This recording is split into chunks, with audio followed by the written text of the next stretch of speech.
Medofo, mamma wakwaba, and found bright GCN pages so, meeting Eddie Adjoa Sechi. Mr. Subscribe to my channel, found some ya bell so, obey a notification, and some echoes who may be open your BT, and NASA open your beer share a war GCN page. If we are Sinipa ya dear or Sayi, when in a ya, men say we do. Nisenti, a suku form of fra, our more endu JSS support, or who say His Excellency Nana Addo Fado. Aye bi ama omunti omude endase sonkwa emu eyepam ede ema His Excellency Nana Addo na asemwe esi ewo adanse south ewo Ashanti region ekro bi a wo frɛ ho broni krom na omude ensemwe etu dwa na mofra no monsem omoke na ne se omoda Nana Addo ase papa because 14 years ago ewo adanse broni krom ho ewo Ashanti region no omo school pon free a year crèche to class 1 2 3 4 up to 6 omo NJSS enti no mo nante every broni krom ho eba baby kwan no ansa no mo etumi aba JSS na mo fra no kire se na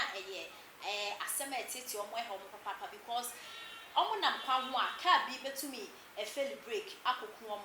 omo nam kwan ho nipa bonifo betumi achi omo ayomo bone nipa bonifo betumi ahomo in terms of rape and ade enti say His Excellency Nana Addo Fado omo weti omo dadwen akosi JSS ewo broni krom ewo adanse south ewo Ashanti region ede amomo a omo de aseda eni kabia ema His Excellency Nana Addo Fado because the wire amomo no eso omo eni papa se wadwe omo no na omo edisuade hu ebebem as emofra omo ewo dachi wo manu a ye future emofra no omo so betumi akọ school akọji entity enanidi efe teacher for hunting omo da Nana Addo ase se wa bro mu JSS na enti ensema amofra ede etuda Romani ekwakopiemu ewaya adanse south mensin mu wasante mantemo ni amani boni Isaac Kenomeno wano de wonnawo ane wantena fa ako ene nkronkuman muso wurawura mu wanie ena nsam wa se honom no woyi epie na de nei Isaac Kenomeno de aba ene se broni kromu enkoda yinya suku ho fisia duanani wo ba enko wo ye twabra emfisia duanan akoda beko nesere na wakwa wie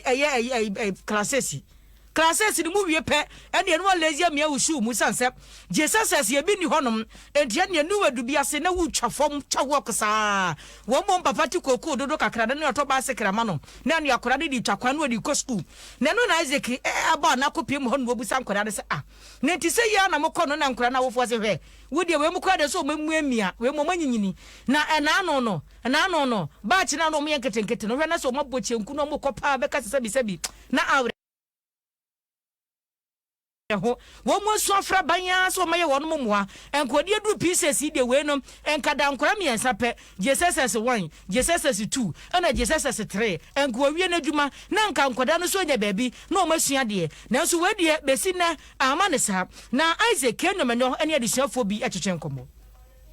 I was a corner so our baba since say nam so sana na ma yesulu ntina ma besibu ha ya ni age da da na ma besini de ya don ya ni age na so de ba bo ne se amode yesro mo so amde nkunya ene ICT lab computers e ba guma ma ya e be no ba bo ma ya additional course school JHS ni ya say ya nam edibia se kwa ebi ha ebetimi ka kese bi betimi aba besen ama yenya akwanhia hodo kwa so nti yenya JHS wa say de ya de pa de abere se ye ko square we do for bi kura betimi ache ekuye kwa so abere ya fo eni hwehwe nti JHS na aba kura ya de pa obi fio klase ko ni odi biase ka ti bo ni pa ko no malu nti school da JHS na obre no de pa we da be so ase no to kwa na tutu na ya na esiri ya tatu ya bonjon tutu ko ni ko ko jisikadu ndi ya faso musidi wa avnya ya ko bua nti ya da masi nisi school da na mai esa ya kwa ewe bonsieta esa na ehaye ya kwa itoli kana na atichacha ba kindness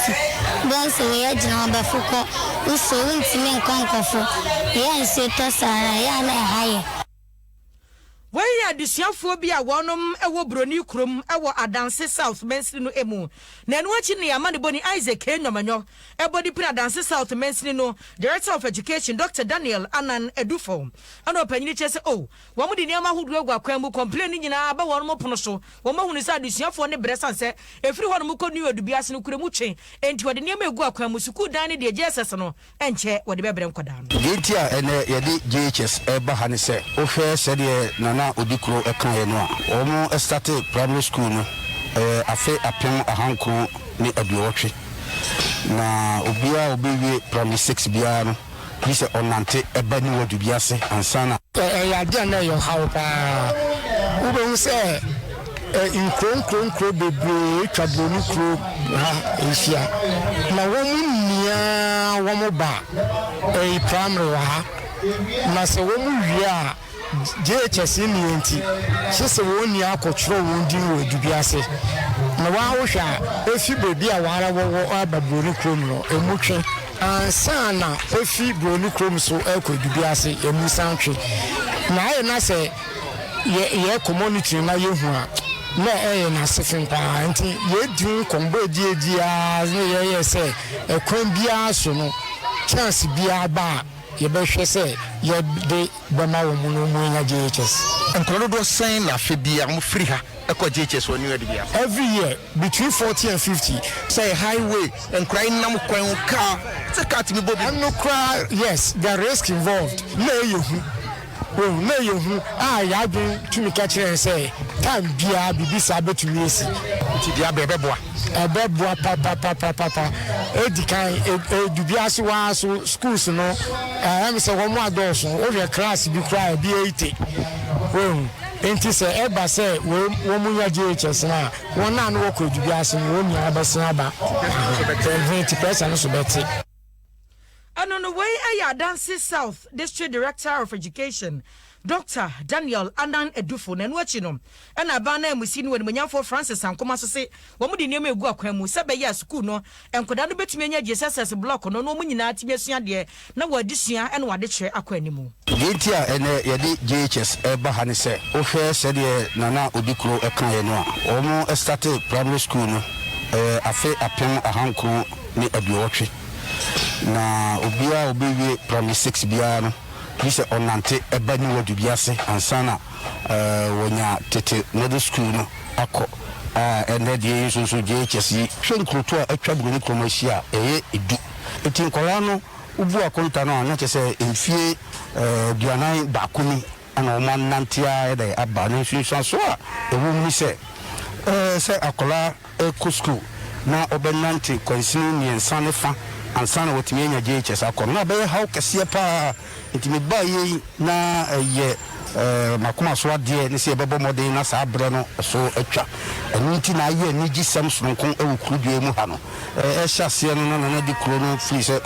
wodi amanyofo omoniama omotaye bedada but ene due ye de aso bebo fom a ye se omo se boso mi na pepepe ene de be project no amma omo anya anida so se ampa this time around no enye na da bi ene de ba epese sa de no eto de etwa wey aya ba na emusi ni ye wa Dancy South odumanyamfo Francis Ankoma yamfo manfo bi adwencha omode aba YouTube na messages neguso eba doctor babazamo master planner junior kentampo message awode aba no dollar so yetimi twa fake ha na ne ewuni ma o ma kyerɛw sanso na ade pe na adwobo atema so the message aba was ye Ghana de